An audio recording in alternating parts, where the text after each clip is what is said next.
시청자 여러분, JTBC 뉴스룸을 시작하겠습니다. 오늘도 김건희 여사와 도이치모터스 주가 조작 사건의 핵심 인물 이종호 씨 사이의 오간 연락과 관련해 저희 뉴스룸의 단독 보도를 이어가겠습니다. 이종호 씨는 어제 저희 보도 이후 김 여사가 아니라 김 여사 회사 직원과 통화한 거라고 여러 언론에 말하고 있습니다. 그런데 저희 취재 결과 이 씨는 검찰 조사에서 자신이 통화한 사람이 김건희 여사라는 점을 여러 차례 특정했고, 특히 김 여사가 자신이 저장해둔 번호 말고 다른 번호로도 여러 번 연락해왔다고 진술한 걸로 확인됐습니다. 이 소식은 잠시 뒤 상세히 전해드리도록 하고, 먼저 역시 김 여사와 관련한 논의가 오갈지 주목되는 윤석열 대통령과 국민의힘 지도부 만찬장으로 가보겠습니다. 서울 용산 대통령실에 강희연 기자가 나가 있습니다. 자, 강 기자. 현재 만찬 어떻게 진행 중입니까? 네, 조금 전 오후 6시 반부터 대통령실에서 만찬이 시작됐습니다. 당에선 한동훈 대표와 지난 7월 선출된 최고위원, 또 원내 지도부 등 16명이 참석했습니다. 대통령실에서도 정진석 비서실장 등 3실장과 8수석 전원이 자리를 채우면서 전체 참석자는 30명 가까이 됩니다. 이번 만찬은 지난달 한 차례 연기된 뒤 이루어진 것인데, 이렇게 많은 인원이 한꺼번에 참석하기 때문에 깊은 이야기를 나누기는 어려울 거란 관측이 나옵니다. 네, 어떤 대화가 오갈지도 궁금한데, 의제에 대해서도 당과 대통령실의 관심사가 다르지 않았습니까? 네, 그렇습니다. 대통령실은 이번 만찬이 당정 상견례라고 강조한 바 있습니다.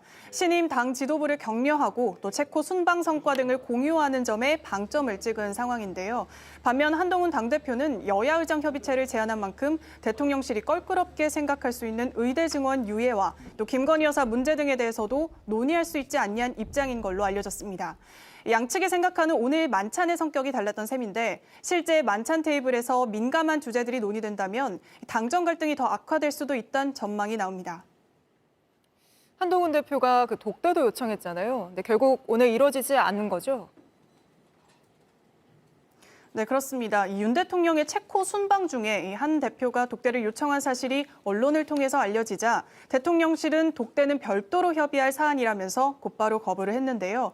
꼭 내일 해야만 이 독대가 성사되는 것은 아니지 않는가라며 불쾌감을 드러내기도 했습니다. 대통령실 관계자는 JTBC에 독대 요청 보도 때문에 체코 순방 성과가 다 묻히게 생겼다며 불만을 표시하기도 했는데요. 이 독대 여부를 놓고 당정 관계의 깊은 골이 또 한 번 노출된 셈이어서 오늘 만찬의 결과가 주목되고 있습니다. 네, 대통령실에서 강희연 기자가 전해드렸습니다. 한동훈 대표는 만찬 직전까지도 독대 요청을 언론에 흘린 적 없다며 보도되면 안 되는 사실도 아니라고 날을 세웠습니다. 김건희 여사 문제를 논의하려 했다고도 밝혔는데, 친윤계는 그런 한 대표에 대한 비판을 이어갔습니다. 유정화 기자입니다. 만찬을 앞두고 독대 요청이 거절된 데 대해 한동훈 대표는 작심한 듯 발언에 나섰습니다. 한 대표 측에서 관련 내용을 언론에 흘렸다는 일각의 관측은 사실이 아니라며 이렇게 말했습니다. 여당 대표가 대통령에게 독대를 요청했다는 사실이 보도되면 안 되는 사실입니까? 그게 특별히 흠집내거나 모욕 주기로 느껴지시나요? 저는 그렇게 생각되지 않는데요. 독대가 이루어지면 김건희 여사 문제를 논의할 생각이었다는 점도 숨기지 않았습니다. 사실 비공개로 논의할 사안이라는 것이 김 여사 관련 사안으로 생각될까요? 여러 가지 중요한 사안들이 많이 있죠. 그것도 그 중에 하나입니다. 그러나 당내에서 의견은 갈렸습니다. 친한계에선 최대한 빨리 협의를 통해 독대가 성사됐으면 좋겠다고 했지만, 친윤계에선 독대가 불발된 건 일종의 불신 비용이라며 당정 간 신뢰 정도가 낮아진 것이란 말이 나왔습니다. 중진 의원들 사이에선 주로 한 대표를 향해 내부 분열을 우려하는 쓴소리가 쏟아졌습니다. 여당 대표와 대통령 같은 경우는 오히려 거기서 무슨 이견이 생기면 그게 좀 이상한 거 아니겠습니까? 한동훈 대표가 이게 공개적으로 이렇게 이 독대 얘기를 제기한 거는 사려 깊지 못한 행동이라고 생각을 합니다. 결국 대통령실과의 첫 만찬에서부터 독대가 불발되면서 당정 간에 상처만 남기게 될 거란 우려가 나옵니다. JTBC 유정화입니다. 지금 대검찰청에선 김건희 여사에게 명품백을 건넨 최재형 목사에 대한 수사심의위원회가 열리고 있습니다. 오늘 결과가 김 여사에 대한 최종 처분에도 영향을 미칠 수 있는 만큼 관심이 집중되고 있는데 바로 대검찰청으로 가보겠습니다. 자, 박현주 기자, 지금 수심이 어디까지 진행됐습니까? 네, 지금 이곳 수심위 회의장 안에서는 최재형 목사 측 변호인이 의견을 진술하고 있습니다. 오늘 수심위는 오후 2시부터 시작이 됐는데요. 검찰의 의견 진술이 먼저 시작됐고 오늘 오후 5시 7분부터 지금까지 최 목사 측 변호인이 의견을 진술하고 있습니다. 청탁이 맞다고 주장하는 최 목사는 내 죄를 방어하게 될까 봐 두렵다면서 오늘 이 자리에 참석하진 않았습니다. 최재형 목사가 받는 혐의가 많은데 핵심은 직무 관련성이겠죠? 네, 그렇습니다. 김 여사 때와 같은 건데요. 이 최 목사 측은 청탁을 대가로 금품이 오고 갔고 또 직무 관련성이 있다는 입장입니다. 또 검찰 조사에서 청탁이 아니라고 진술을 했는데 이 역시 유도신문에 따른 결과라고 주장을 했습니다. 또 직무 관련성이 충분하다는 걸 입증하는 새로운 영상 자료를 오늘 튼다고 했는데 한번 들어보겠습니다. 영상 자료, 또 음성 자료, 또 기타 여러 가지 자료들도 저희가 밝힐 수는 없지만 가지고 들어갑니다. 반면 수사팀은 이 화장품과 명품백은 접견을 위한 선물이었다면서 이 직무 관련성이 없다고 설명을 했습니다. 오늘 또 최 목사가 따로 받고 있는 이 주거침입죄, 명예훼손, 또 위계에 의한 공무집행 방해죄도 함께 다뤘습니다. 그러니까 수사를 받는 피의자가 내가 죄가 있다고 주장하는 특이한 상황인데 만약에 최재형 목사를 기소하라는 권고가 나오면 어떻게 되는 겁니까? 네, 그렇습니다. 수사를 받는 피의자가 죄가 있다고 주장을 하고 또 수사를 하는 검찰이 그렇지 않다고 설명하는 상황인데요. 만약 오늘 수심위에서 최 목사에 대해서 기소 권고를 하게 되면 검찰의 고심도 커질 수밖에 없을 걸로 보입니다. 이 청탁금지법에 배우자 처벌 조항이 없기 때문에 김 여사가 법적 책임을 지지는 않겠지만 이 청탁 대가로 받지 말아야 할 걸 받았다는 후폭풍이 불어올 수 있습니다. 김 여사 수심위에서 불기소를 권고했던 만큼 최 목사만 기소할 경우엔 반쪽짜리 처분이었다는 비판이 나올 가능성도 있습니다. 네, 그럼 오늘 결과는 언제쯤 나올까요? 네, 지난번 김 여사 수심위에서는 오후 2시부터 시작을 해서 오후 7시 15분쯤 결과가 나왔습니다. 하지만 수심위원들의 판단이 유동적이기 때문에 현재까지는 상황을 지켜봐야 할 것 같습니다. 네, 수심위 결과가 나오면 박현주 기자 다시 연결해서 알아보도록 하겠습니다. 지금까지 대검찰청에서 박현주 기자였습니다. 김건희 여사가 지난 총선 공천에 개입했다는 주장이 담긴 새로운 통화 녹취가 또 공개됐습니다. 대통령실 출신 인사가 김건희 여사가 이철규 당시 공관위원을 통해 공천에 개입하고 있고 김 여사의 측근 이원모 전 비서관에 밀려 자신이 공천을 받지 못했다는 취지로 말하는 내용이 담겼습니다. 대통령실은 녹취에 언급된 당사자들이 모두 부인하고 있다며 의혹을 반박했습니다. 하예빈 기자입니다. 김대남 전 선임 행정관은 올해 4월 총선을 앞두고 대통령실을 나와 경기 용인갑 출마를 준비했습니다. 그런데 국민의힘 공천관리위원회가 경기 용인갑의 이원모 전 대통령실 인사비서관을 전략 공천하면서 출마가 무산됐습니다. 이 전 비서관은 특수부 검사 출신으로 윤석열 대통령 측근으로 꼽힙니다. 당시 김 전 행정관이 서울의 소리 기자와 통화한 녹취가 이번에 공개됐습니다. 통화에서 김 전 행정관은 김건희 여사가 공천에 개입하고 있다는 취지로 주장합니다. 아주 그냥 여사한테 그냥 이혼모 하나 어떻게 저 국회의원 배지에 달게 해주려고 저 떠고 있다. 그러면서 이철규 당시 공관위원을 거론합니다. 이철규가 그 용산 그 여사를 지금 대변해서 거기서 공관에서 일을 하고 있잖아. 김건희 여사가 공천 개입 많이 하고 있긴 있네요. 하고 있지. 해당 녹취에 대해 김 전 행정관은 서울의 소리 측의 유도 질문에 넘어갔다는 입장을 밝혔습니다. 이철규 의원 역시 개인의 망상에 기초한 허구의 발언이라고 반발했습니다. 대통령실은 당사자들이 모두 부인하고 있다며 의혹을 일축했습니다. 서울의 소리는 앞서 김 여사의 명품백 수수 사건을 보도했던 매체입니다.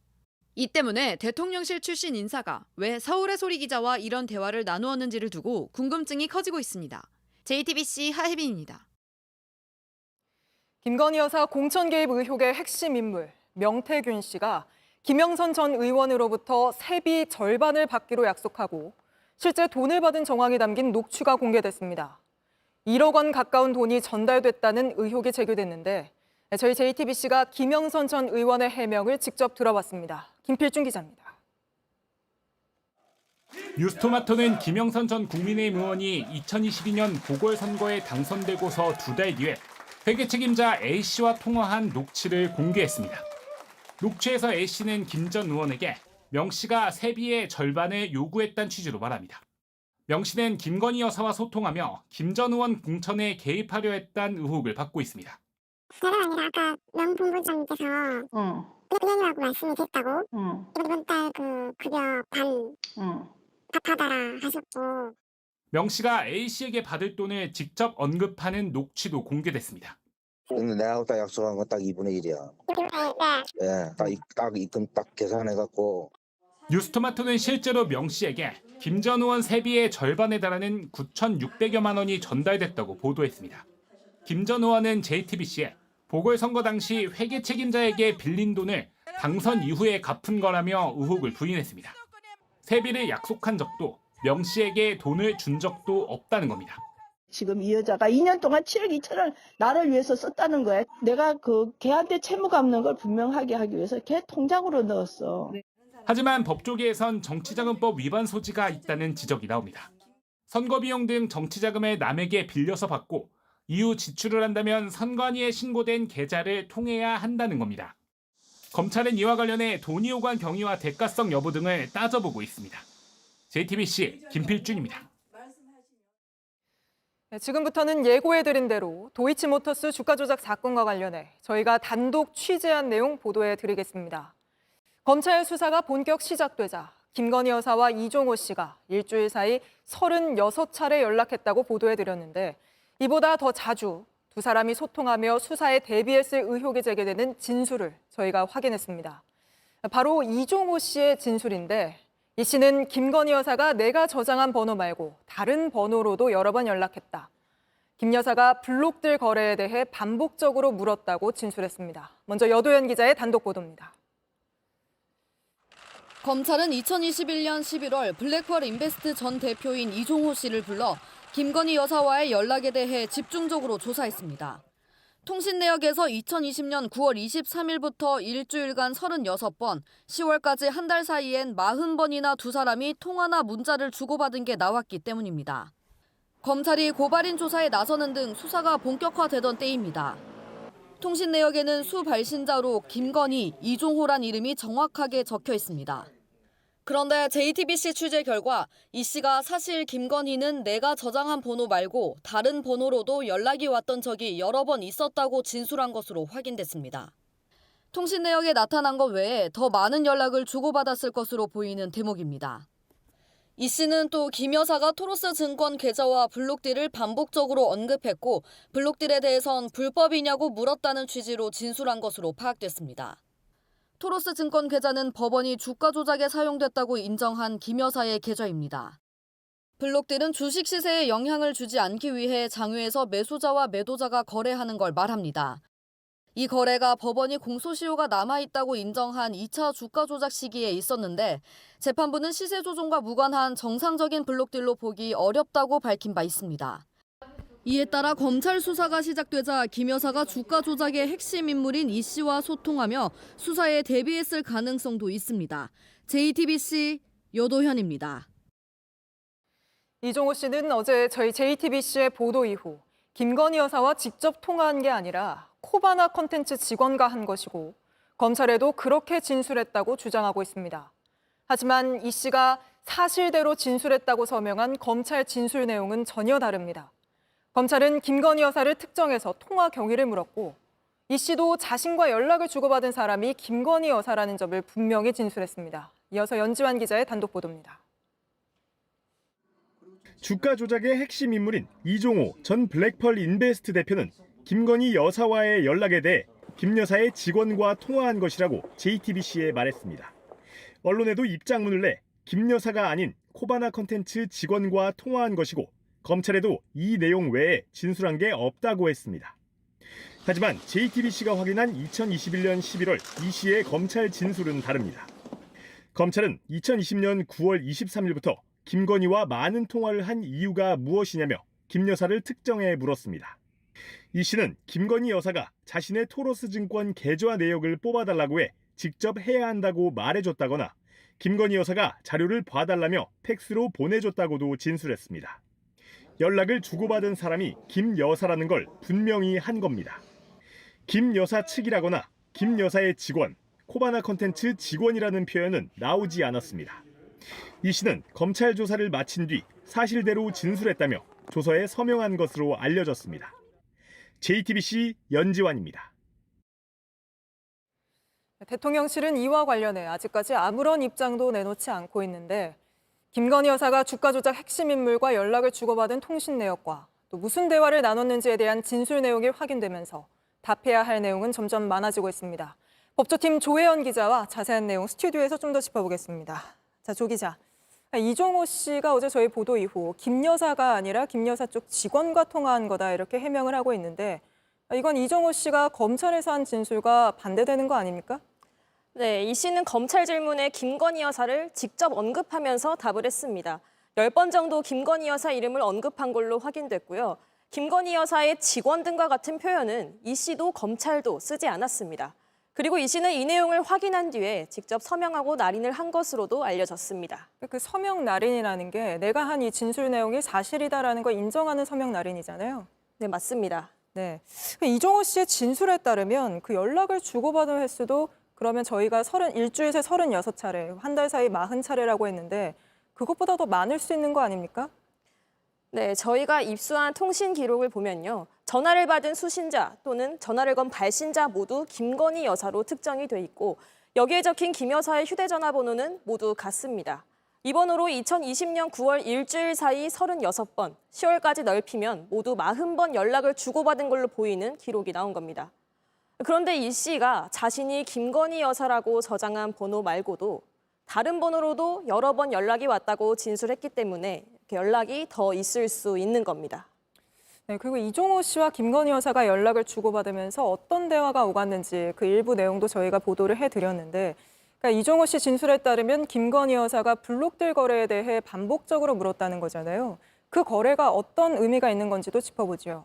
네, 먼저 토로스 증권 계좌는 법원이 공소시효가 남아있다고 인정한 2차 주가 조작 시기에 쓰인 김 여사의 계좌입니다. 네. 이 블록딜 역시 이 시기에 이루어졌는데 이 블록딜이란 주식 시세에 영향을 주지 않기 위해서 장 외에서 매수자와 매도자가 거래하는 걸 의미합니다.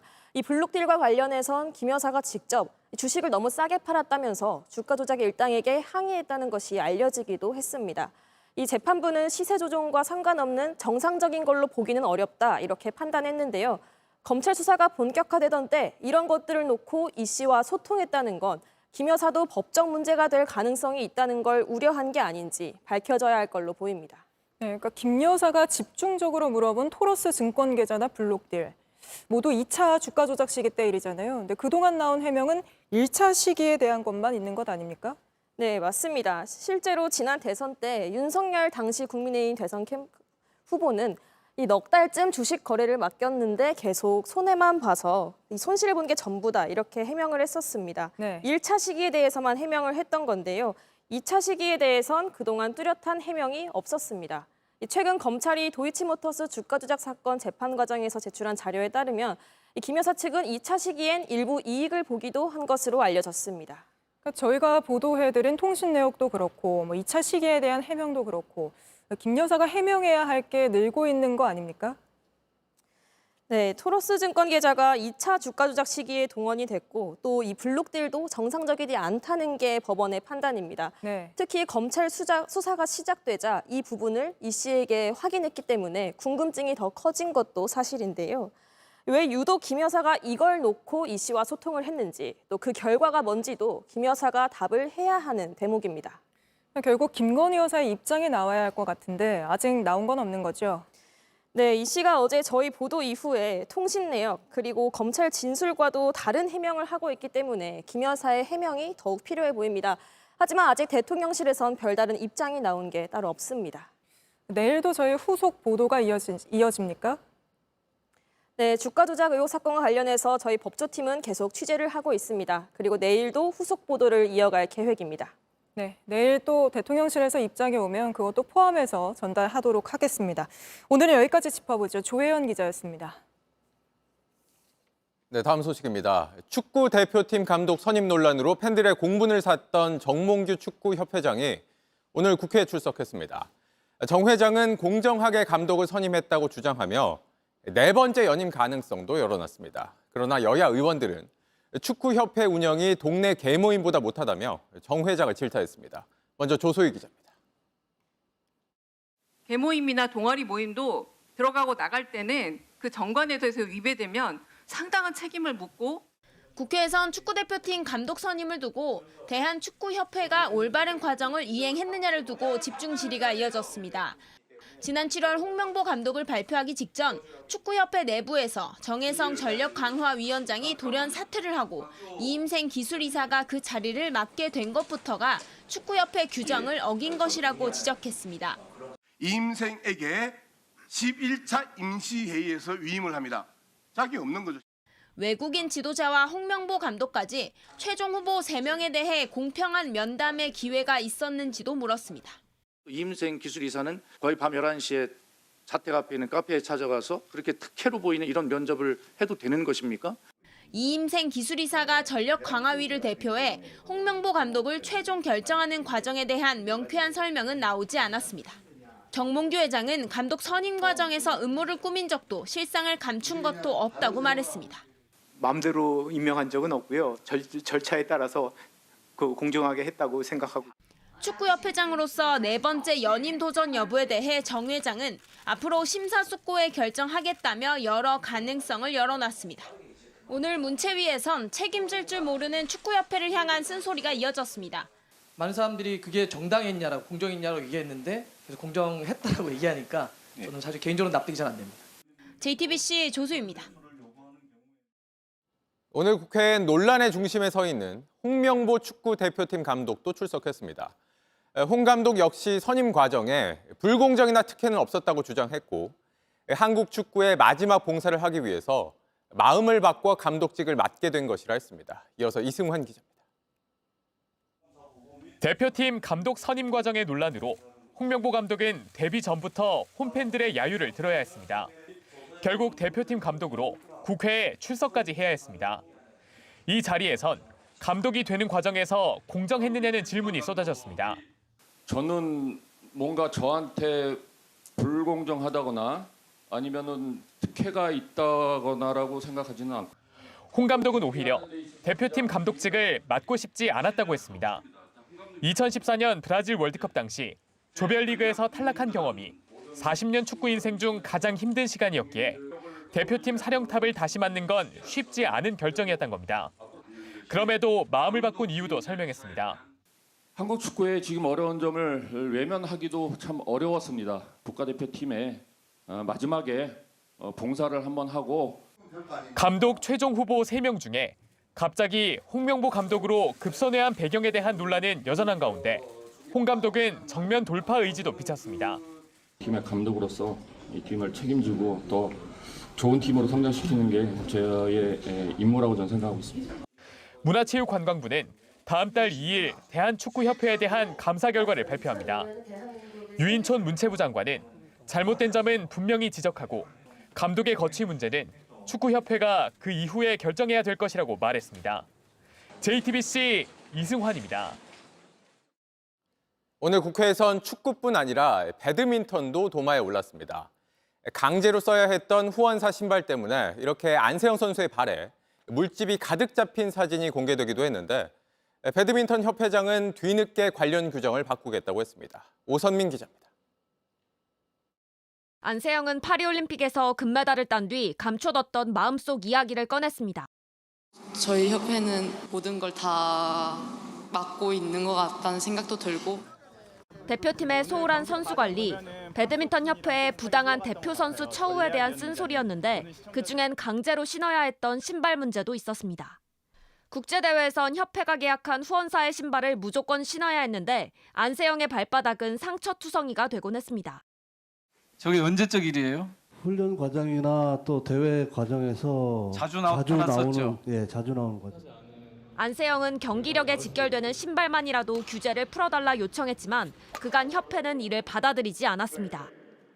선수가 신발 때문에 경기력이 떨어진다고 얘기하고 저렇게 발이 난리가 났는데 4년간 계약이 그런 거 해결하라고 협회장 하시는 거 아니에요.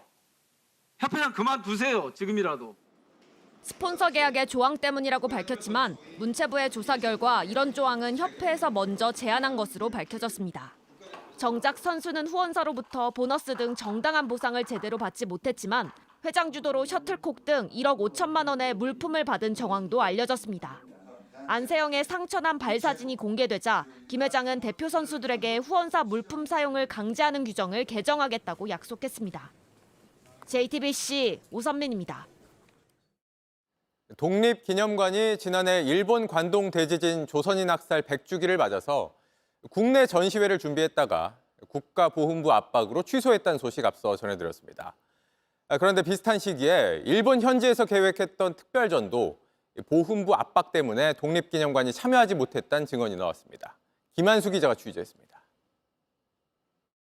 지난해 3월 나온 독립기념관의 용역 공고입니다.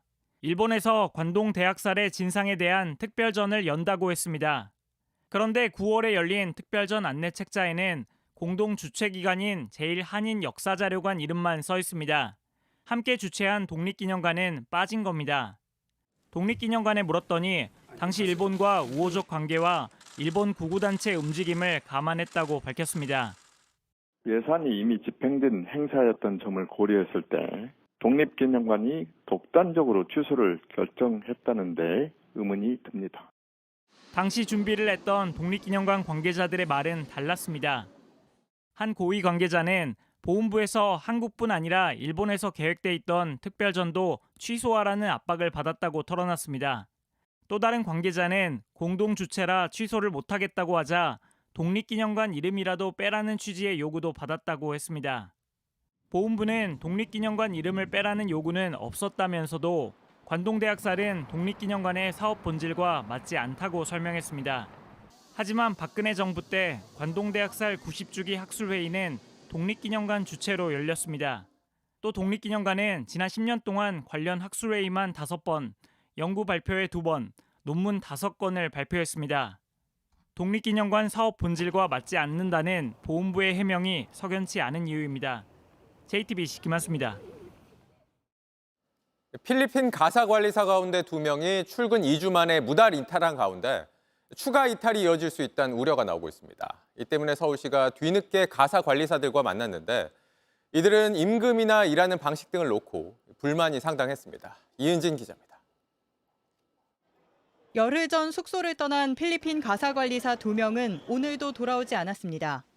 추가 이탈을 막기 위해 서울시가 급하게 나머지 가사관리사들을 만났습니다. Because we're adults, we come home at 9 p.m. So there's only an hour allowance for us. 매일 밤 10시 숙소에 왔는지 확인하는 게 불쾌하다는 것부터 임금과 근로 방식 등 제도 자체에 대한 불만도 컸습니다. 관리사들은 다자녀 가정에 우선 배치됐습니다. 20개월 아이가 있고 5살짜리 또 아이가 있는데 두 아이를 다 돌봐야 되는. 그런데 여러 아이를 돌봐도 한 명 돌볼 때와 같은 돈을 받습니다. 2자녀일 때는 임금의 50% 정도를 더 받는 아이 돌봄 업계의 통상적인 셈법에 안 맞습니다. 매일 평균 3집을 옮겨 다니며 일하는 것도 손해라고 했습니다. 입주로 일하는 기존 외국인 유모들이 지적해온 부분입니다. It's like time consuming. If they will find out that there will be like a much higher salary, they will run away. 무단 이탈자, 특히 필리핀에 아이 셋을 두고 온 엄마인 한 명은 효율적으로 일하며 돈도 더 받는 곳으로 간 걸로 추정되는 상황입니다. 서울시는 본 사업이 시행되면 제도를 개선하겠다고 했지만 내년 2월까지의 시범사업 기간 추가 이탈을 막을 수 있을지 미지수입니다. JTBC 이은진입니다. 요즘 배추가 한 포기 2만 원대까지 가격이 치솟으면서 그야말로 금값이 됐습니다. 폭염에 가뭄까지 겹친 탓인데 이 때문에 정부가 중국산 배추를 수입해 풀기로 했습니다. 조보경 기자입니다. 작은 배추 서너 포기를 담은 건 2만 원, 크고 실한 배추 3포기는 4만 원이 넘습니다. 조금 내리긴 했던데 평균으로 따지면 15,000원? 배추 한 포기당 평균 소매 가격은 9,300원으로 1년 전보다 50%나 올랐습니다. 할인 행사를 하는 마트에선 배추가 금방 품절돼 오후 시간대엔 구경하기가 힘들 정도입니다. 10,000원씩 간다고 서민들은 너무 어렵죠. 왜 이렇게 갑자기 비싸지는 이유를. 현재 출하되는 여름 배추는 폭염과 가뭄으로 작황이 부진해 가격이 급등한 겁니다. 가계 부담이 커지자 정부는 이번 주 안에 중국산 배추를 들여오기로 했습니다. 초도 물량은 숫자는 16톤이고요. 그쪽 상황들 보면서 공급 물량들을 조금 확대할 계획입니다. 우선 김치 공장 등 가공업체 등에 먼저 유통됩니다. 이곳에서 수입 배추를 사면 가정에서 필요한 배추 물량에 여유가 생겨 가격이 내려갈 거란 기대입니다. 아무래도 우리나라 게 국산이 더 맛있지 않아요? 단단하고. 너무 비싸면 한 40kg만 하려고요. 정부는 또 김장철이 시작되는 다음 달 초엔 해발 600m 이하 지역에서 가을 배추 출하가 시작되고 중순에 산지가 더 늘면 어느 정도 가격이 안정될 걸로 내다봤습니다. JTBC 조보경입니다. 오늘 새벽 광주에서 외제차가 배달 오토바이를 들이받으면서 오토바이 운전자가 크게 다치고 함께 타고 있던 여자친구가 숨졌습니다. 경찰은 차량을 버리고 달아난 사고 운전자를 추적 중입니다. 정진명 기자입니다. 도로를 달리는 오토바이 옆으로 검은색 승용차가 쏜살같이 지나갑니다. 그 뒤로 달려온 흰색 마세라티 차량이 오토바이를 그대로 들이받습니다. 사방으로 파편이 튀고 도로는 아수라장으로 변합니다.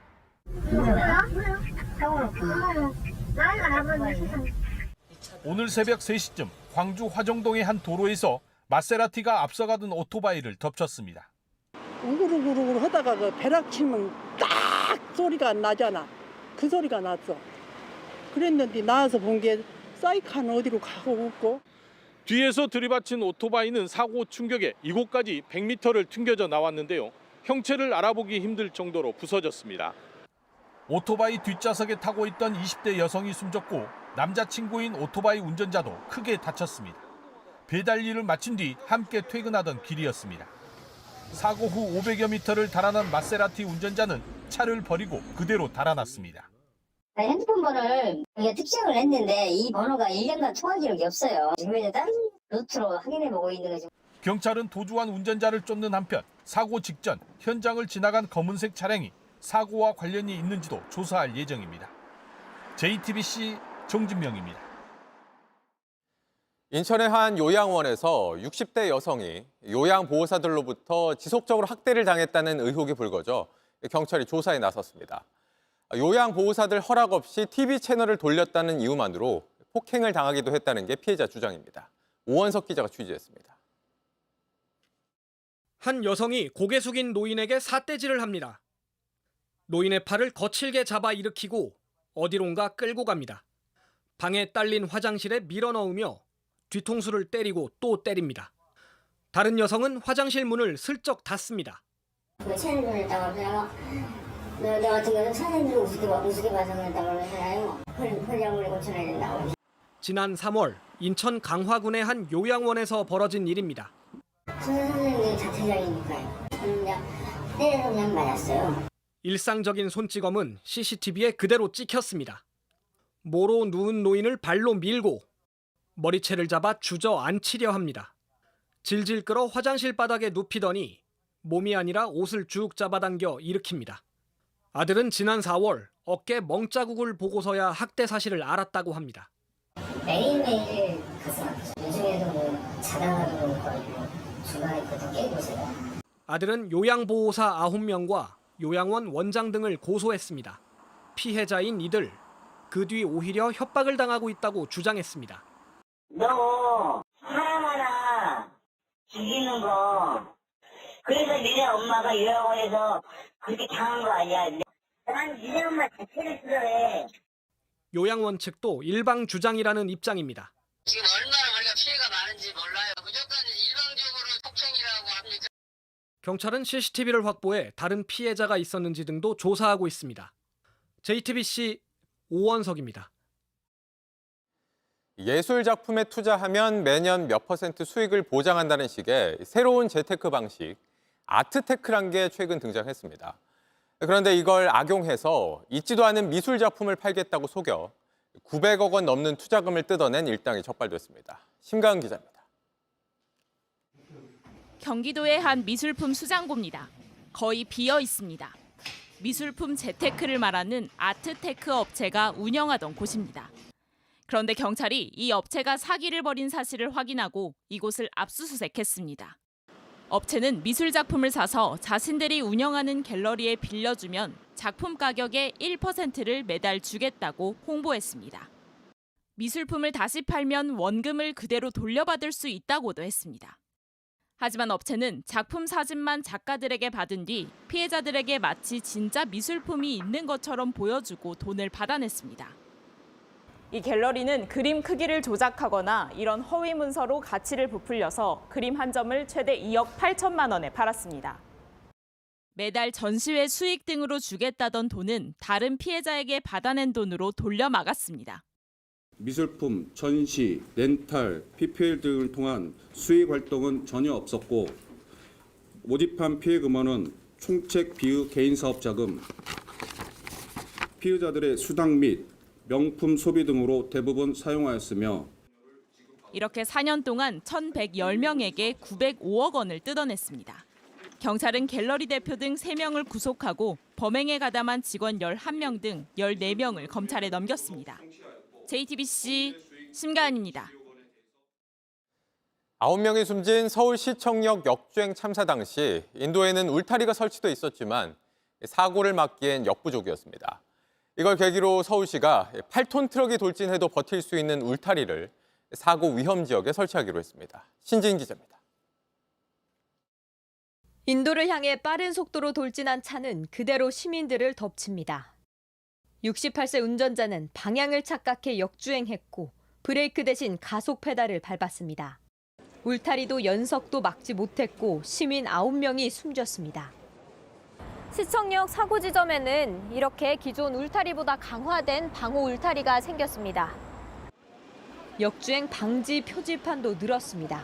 그래도 걱정은 가시질 않습니다. 좀 불안해요. 항상 어디 가면은 전주나 이런 뒤에 서 있어. 지난 20일 서울 미아동에서도 차량이 돌진해 인도를 걷던 여성이 숨지는 등 사고가 반복되고 있기 때문입니다. 서울시는 차량 침범 위험이 큰 98곳에 강철 울타리를 놓기로 했습니다. 8톤 차량이 시속 55km 속도로 달려와도 견딜 수 있는 수준이라고 했습니다. 사고 난 차량이 약 2톤 정도 되고요. 속도는 107km로 기억을 하고 있습니다. 지난번과 같은 수준의 강도는 버틸 수 있다. 사람이 많이 몰리는 공간 주위에도 안전시설을 만듭니다. 8차선 도로와 인도가 맞닿은 광화문 광장입니다. 이곳엔 이렇게 대형 석재 화분과 이 쇠말뚝 볼라드를 설치할 계획입니다. 또 고령 운전자들의 사고가 잦은 만큼 실제 운전 능력을 살펴 면허를 내주는 방안도 추진합니다. JTBC 신진입니다. 금융자산에 투자해서 번 돈에 세금을 매기는 금투세를 둘러싼 찬반 논란이 뜨거운 가운데 민주당이 오늘 공개 토론회를 열었습니다. 그런데 여기 패널로 참석한 민주당 의원이 금투세 시행으로 주가가 떨어지면 하락장에 베팅하면 된다고 주장해 논란이 되고 있습니다. 구혜진 기자입니다. 민주당은 금투세를 예정대로 시행하자는 팀과 유예해야 한다는 팀으로 나눠 토론을 붙였습니다. 금투세 시행팀은 금투세가 대부분의 개미 투자자들에게 유리하다고 주장했습니다. 직전 연도에 손실이 났고 금년도에 이익이 발생하면 금년도 이익에 대해서만 과세하는 또 문제를 안고 있습니다. 금융투자소득세는 이 손실이율과 손익통산을 허용해서 유예팀은 금투세 취지엔 동의한다면서도 증시부양이 더 시급하다고 반박했습니다. 17년 동안 지독한 박스권에 갇혀있는 증시부양 중에서 여러분들은 과연 어떤 정책적 목표가 우선돼야 한다고 생각하십니까? 저희 유예팀은 단연코 증시부양이 선행되어야 한다고 생각합니다. 금투세 도입으로 주가가 떨어질지를 놓고도 입장이 엇갈렸습니다.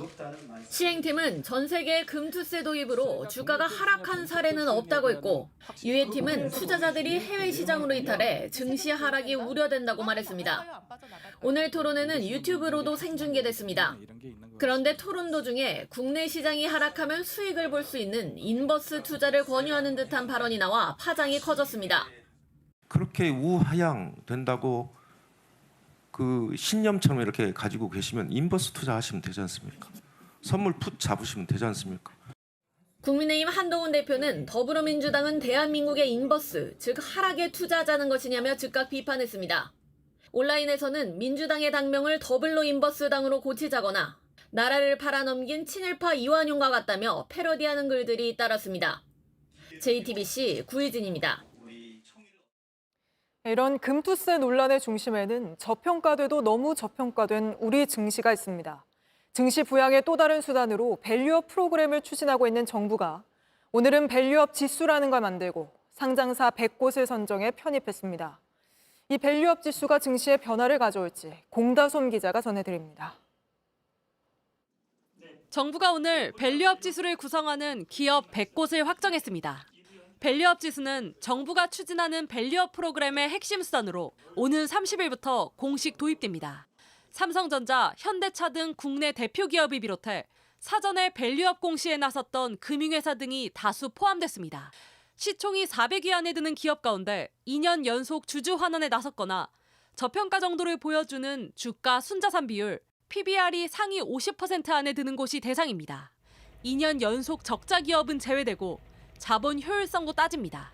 한국거래소는 매년 6월 밸류업 공시를 이행했는지 여부에 따라 구성 종목들을 교체한다는 계획입니다.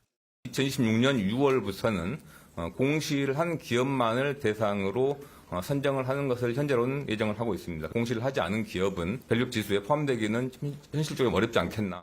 다만 사전에 공시한 기업 12곳 가운데 5곳은 시총 등 다른 기준을 충족하지 못해 편입이 불발됐습니다. 오늘 11월엔 밸류업 지수 종목으로 구성된 상장지수 펀드도 상장할 예정입니다.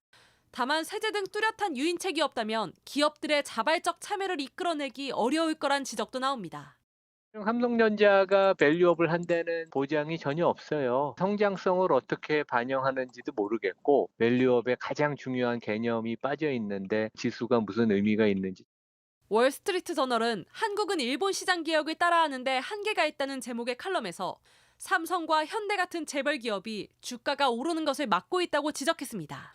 한편 정은보 한국거래소 이사장은 정치권에서도 논란이 되고 있는 금융투자소득세 시행에 대해 반대 입장을 밝혔습니다. JTBC 공다솜입니다.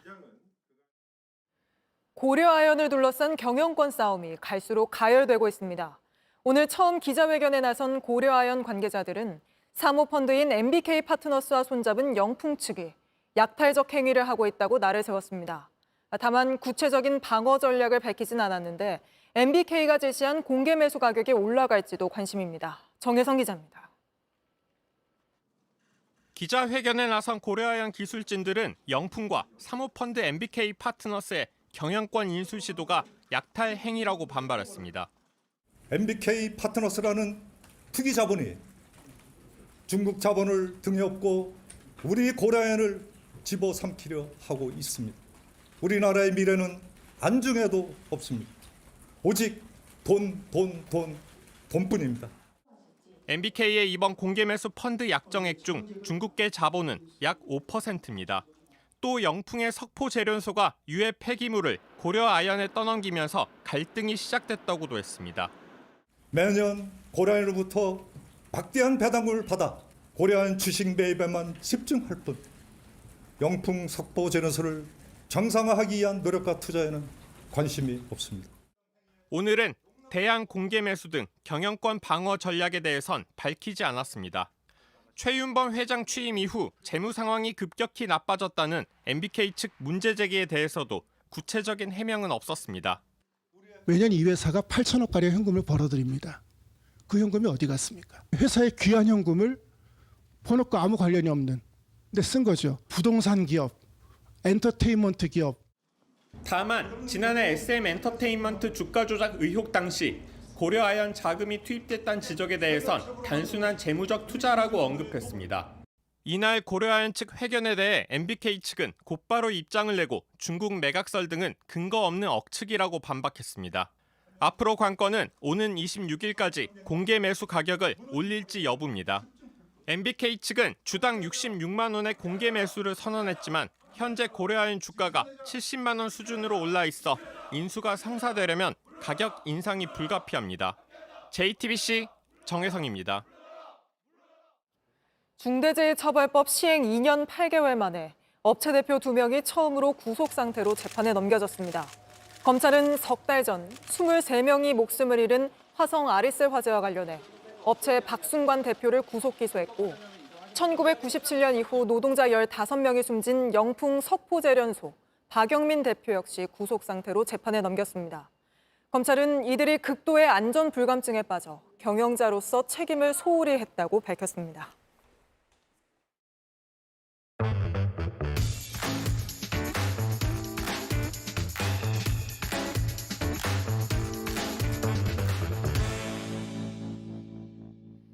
돌아온 비하인드 뉴스 시간입니다. 이성대 기자와 오늘도 함께하겠습니다. 자, 이 기자 바로 볼까요?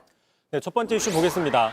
묻고 더블로 가. 네, 유명한 이야기죠. 네. 다음 달 전남 영광 곡성 군수 재보궐선거를 앞두고 민주당과 조국 혁신당 간의 경쟁이 심화되고 있습니다. 좀 보면서 설명을 드릴게요. 이재명 대표 어제부터 1박 2일 정도 지역 일정을 하고 있는데 자, 오늘은 저렇게 콤바인도 직접 타고 벼농사 체험도 했고요.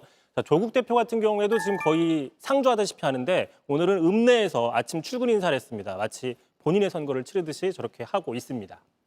네, 여기 사실상 야당 강세 지역인데 이재명 대표가 벌써부터 찾은 거는 조국 혁신당과 경쟁이 만만치 않아서라는 그런 분석이 나오죠. 그렇습니다. 그러다 보니까 공약 경쟁도 치열해지고 있는데요. 어제였습니다. 이재명 대표가 그 영광의 1인당 예산 중에 약 100만 원 정도를 절감해서 지역 화폐로 지급하겠다. 오늘도 재강조를 했고요. 자, 그러자 이제 조국 혁신당 측에서는 더 주겠다. 민주당보다 더 주겠다는 얘기를 했습니다. 신재생 에너지 그 이익제로 매년 1,000만 원씩 지급하겠다라고 얘기를 했습니다. 더블로가 아닌데요? 그렇습니다. 묻고 많은, 더블로 가. 네. 이런 느낌인 것이죠. 알겠습니다. 양당 간 신경전도 가열되고 있다고요? 그렇습니다. 대표적으로 최근에 조국 혁신당이 민주당 모르고 썩기 쉬운 고인물이다 얘기를 했습니다. 호남에서. 그러자 민주당에서는 조국 당도 상하기 시작한 물이다라고 서로 신경전을 벌였고요. 또 최근에 지난주였죠. 김건희 여사 특검법에 대해서 조국 혁신당, 조국 대표 등이 불참한 것에 대해서 비판을 하니까 조국 혁신당은 우리는 비교섭 단체라 회의 일정을 제대로 통보받지 못했다 이렇게 반박을 하고 있습니다. 네, 알겠습니다. 바로 다음 이슈도 볼까요? 자, 두 번째 이슈 보겠습니다. 네 글자로 말해요. 자, 오늘 지금 이 시간 윤 대통령과 한동훈 대표 만찬 회동을 하고 있지 않습니까? 네. 자, 공교롭게도 여야에서 이 두 사람을 모두 사자성어를 빌어서 비판을 했습니다. 자, 먼저 이재명 대표 또 나왔는데요. 자신의 SNS에 군주민수 딱 네 글자 적었습니다. 네, 무슨 취지로 올린 건가요? 자, 그렇습니다. 이게 군, 임금은 배고 백성은 물이다. 이런 뜻인데요. 그러니까 백성이 임금을 배를 띄울 수도 있지만 가라앉힐 수 있다. 다시 얘기하면 국민이 지도자를 뽑을 수도 있지만 역으로 인버스로 끌어내릴 수도 있다. 이런 뜻인 것이죠.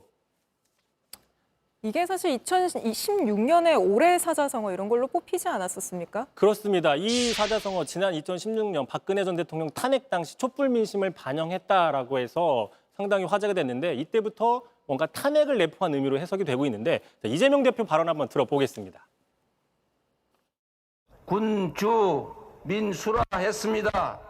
국민은 물과 같아서 배를 띄우기도 하지만 언제든지 배를 뒤집을 수도 있다. 윤석열 정권은 파도 앞에 독담배와 같은 신세라는 점을 반드시 기억하십시오. 자, 그런데 오늘 둘이 만나는 날 딱 이렇게 군주민수 네 글자만 띄운 것은 지금 다른 사람도 아닌 여당 대표와도 여러 차례 갈등설이 불거지고 있는 윤 대통령의 어떤 불통 정도가 심하다. 이런 것들을 비판하려고 하는 의도, 이런 해석도 나옵니다. 네, 윤석열 대통령을 겨냥한 해석이 나오는 거군요. 알겠습니다. 그렇습니다. 홍준표 시장도 그러다 보니까 오늘 또 사자성어를 하나 올렸습니다. 가져와 봤는데요. 이렇게 얘기를 했어요. 그 친구가 화양연화, 그러니까 꽃처럼 가장 아름답고 인생의 가장 즐거운 시절을 표현하죠. 화양연화를 구가할 때 우리는 지옥에서 고통을 받고 있었다.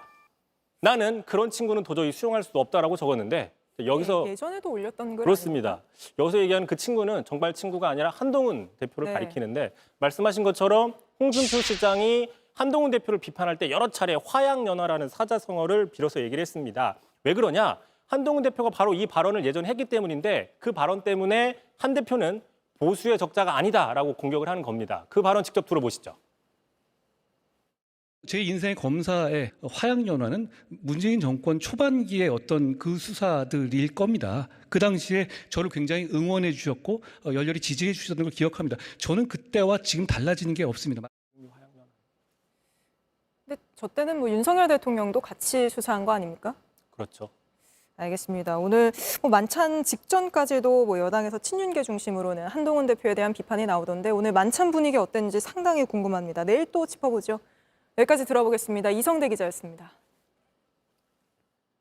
다음 소식입니다. 중동 지역에 대대적인 폭격이 벌어졌습니다. 이스라엘이 무장정파 헤즈볼라를 겨냥해 레바논에 융단 폭격을 한 건데 사상자가 2,000명이 넘습니다. 헤즈볼라도 반격에 나서면서 전면전 가능성이 어느 때보다 커졌습니다. 백민경 기자입니다. 표적으로 삼은 건물이 순식간에 산산조각납니다.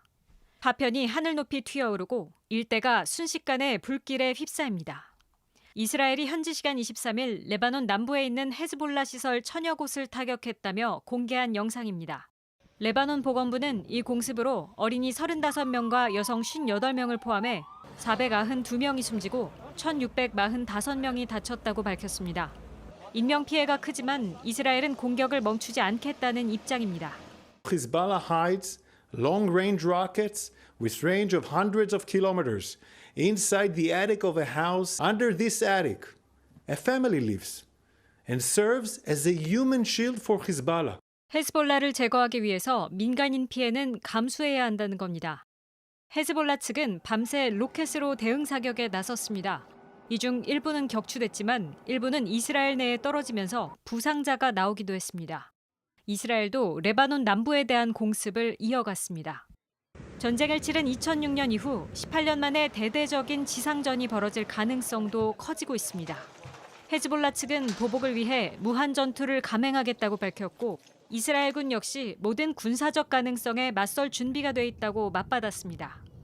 헤즈볼라를 지원하는 이란의 마수드 페제시키안 대통령은 미국을 찾아 이란은 확전을 원하진 않지만 이스라엘이 이란을 분쟁에 끌어들이려 덫을 놓고 있다고 비판했습니다. 미국은 현지에 있는 자국민을 보호하고 확전을 막기 위해 미군을 추가 파견하기로 했습니다. JTBC 백민경입니다. 미국 대선은 경합주 여론이 자고 나면 뒤집힌다는 말이 나올 만큼 접전이 이어지고 있습니다. 대선 결과 역시 종이 한 장 차이가 될 거란 관측이 나오고 있는데 이 때문에 사전투표가 조작됐다고 주장해왔던 트럼프 후보가 사전투표를 해달라고 독려하고 나섰습니다. 워싱턴 정강현 특파원입니다.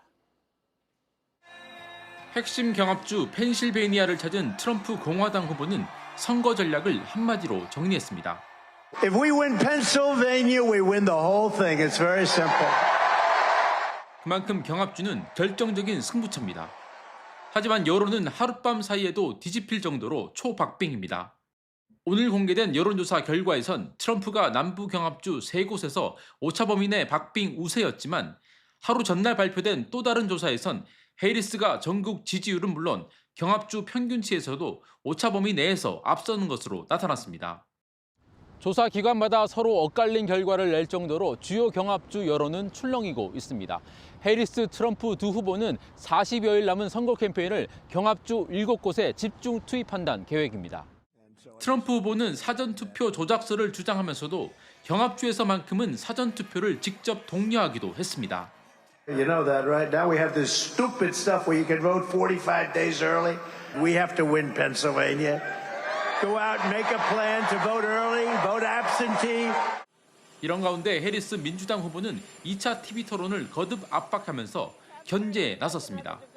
Join me on the debate stage. Let's have another debate. There's more to talk about, and the voters of America deserve to hear. 워싱턴에서 JTBC 정강현입니다.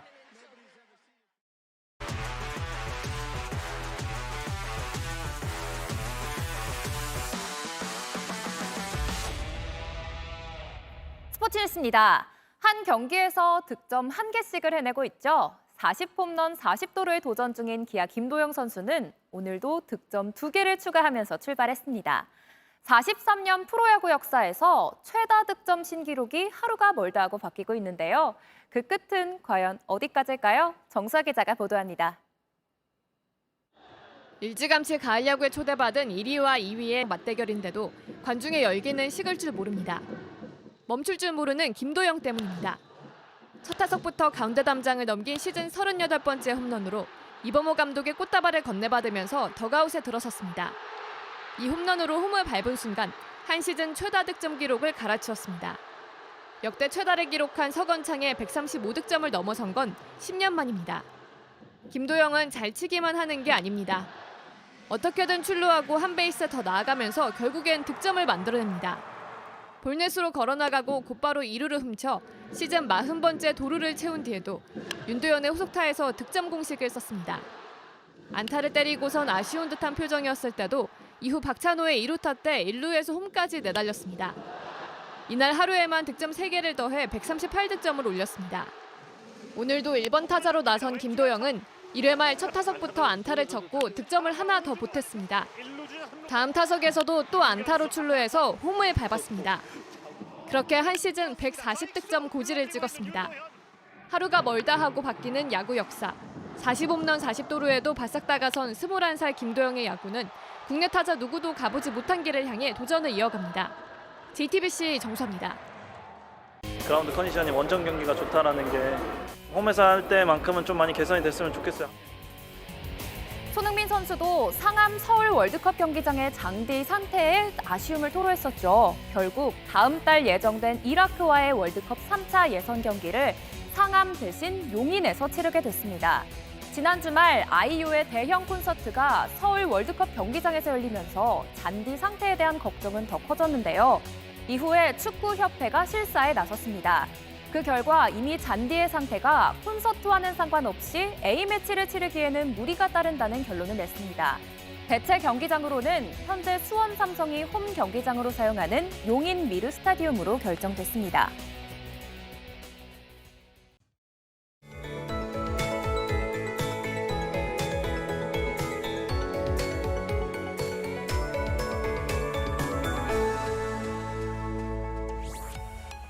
유독 길었던 여름을 보내고 맞이하는 이번 가을은 더욱 쾌적하게 느껴집니다. 특히나 기온이 낮은 설악산에는 오늘 오전에 올해 첫 서리가 내렸는데요. 작년보다 35일이나 일찍 관측됐습니다. 내일 아침은 오늘보다 2도에서 3도가량 높게 출발하겠지만 낮에는 30도 가까이 오르면서 일교차는 여전히 크게 벌어지겠습니다. 가벼운 겉옷을 챙기시는 게 좋겠습니다. 영남 해안과 제주에는 5에서 20mm의 비가 오락가락 내리겠고요. 일부 중북부와 호남 지역에도 빗방울이 떨어질 수 있겠습니다. 출근길에는 강원도와 경북 내륙에 짙은 안개가 끼겠고 동해안과 제주 해안에는 높은 너울이 밀려오겠습니다. 내일은 오늘과 달리 하늘 표정이 대체로 흐리겠습니다. 최저기온은 서울과 대전이 18도로 출발하겠고요. 한낮엔 청주 29도, 광주가 30도까지 오르면서 오늘보다 좀 더 덥겠습니다. 올해는 중부지방에 소나기가 지나겠고 주말에는 강원 영동에 비 소식이 있겠습니다. 날씨였습니다. 뉴스룸 저희가 준비한 소식은 여기까지입니다. 시청해주신 여러분 고맙습니다.